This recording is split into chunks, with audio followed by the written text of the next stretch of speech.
Bismillahirrahmanirrahim. Assalamualaikum warahmatullahi wabarakatuh. Perkenalkan, saya Prima Oktavia. Di sini saya akan melakukan pendidikan kesehatan atau PENKES, yaitu tentang kesehatan reproduksi dan seksual bagi calon pengantin atau catin. Nah, yang pertama untuk para calon pengantin atau catin, saya akan menyampaikan dulu mengenai informasi pranikah. Dalam melakukan peran sebagai pasangan seorang suami dan istri, haruslah memiliki kesehatan lahir dan batin yang baik. Salah satu indikasi bahwa calon pengantin yang sehat adalah bahwa kesehatan reproduksinya berada pada kondisi yang baik. Terus, kesehatan reproduksi itu apa? Kesehatan reproduksi adalah kesehatan yang menunjukkan kondisi kesehatan fisik, mental, dan sosial seseorang dihubungkan dengan fungsi dan proses reproduksinya, termasuk di dalamnya tidak memiliki penyakit atau kelainan yang mempengaruhi kegiatan reproduksi tersebut. Nah, selanjutnya ada pun persiapan pranikah. Yang pertama adalah persiapan fisik. Kenapa harus persiapan fisik? Yang pertama, diharuskan pemeriksaan status kesehatan seperti tanda-tanda vital, suhu, nadi, frekuensi nafas, tekanan darah.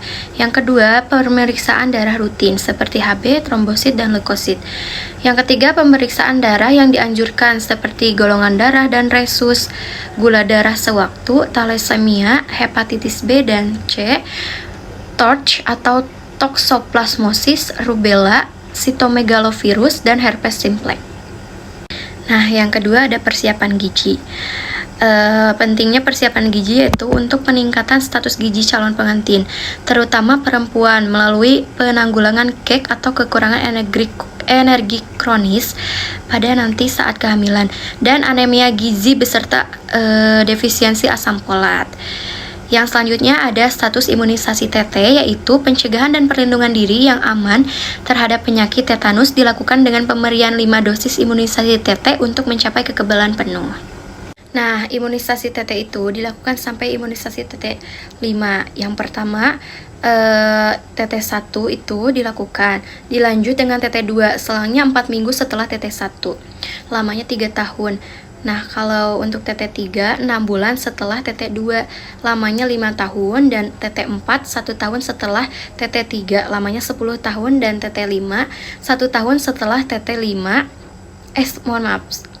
dan TT5 1 tahun setelah TT4, lamanya 25 tahun. Nah, selanjutnya ada pun bagaimana cara-cara menjaga kebersihan organ reproduksi. Yang pertama, sebaiknya pakaian dalam diganti minimal 2 kali 1 hari. Yang kedua, tidak menggunakan pakaian dalam yang ketat dan berbahan non-sintetik ya. Yang ketiga, pakailah handuk yang bersih, kering, tidak lembab dan bau.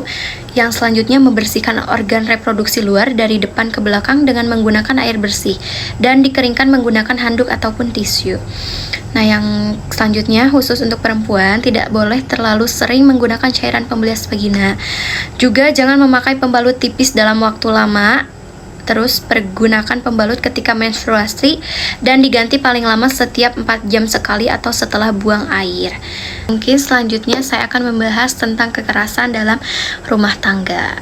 Pernikahan ideal dapat terjadi ketika perempuan dan laki-laki dapat saling menghormati tentunya dan menghargai satu sama lain. Hal-hal yang harus dihindari dalam pernikahan adalah melakukan yang pertama kekerasan secara fisik, yaitu memukul, menendang, menampar, menjambak rambut, atau menyundut dengan rokok dan melukai. Yang kedua, kekerasan secara psikis, yaitu menghina, mengkomentar-komentar yang merendahkan, melarang istri keluar atau mengunjungi saudara atau teman-temannya, dan mengancam.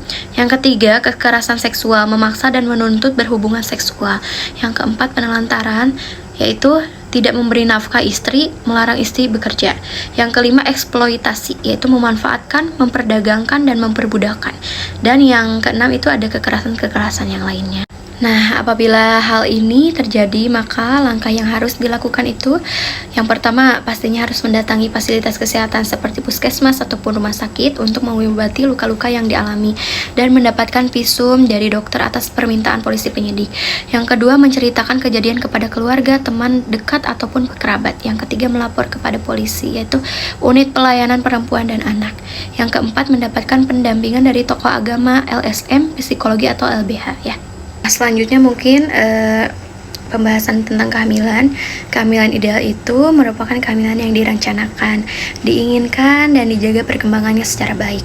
Namun ada kalanya berbagai faktor yang dapat membuat kehamilan menjadi tertunda ataupun bahkan tidak diinginkan.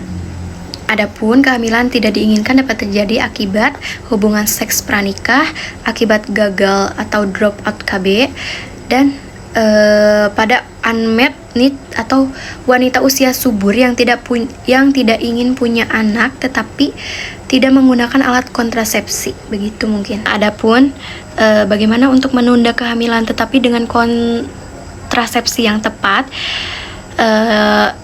itu ada kalanya tidak semua pasangan yang baru menikah ingin segera hamil ataupun memiliki anak.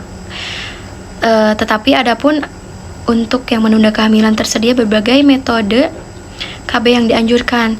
Nah, untuk metode modern jangka pendek bisa memakai pil, kondom, dan suntik. Kalau untuk metode modern jangka panjang yaitu ada implan atau AKBK, yaitu alat kontrasepsi bawah kulit.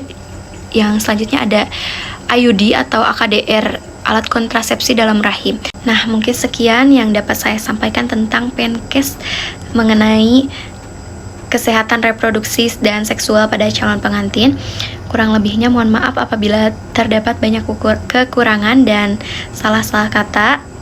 Saya akan akhiri dulu. Akhirul kalam. Wassalamualaikum warahmatullahi wabarakatuh.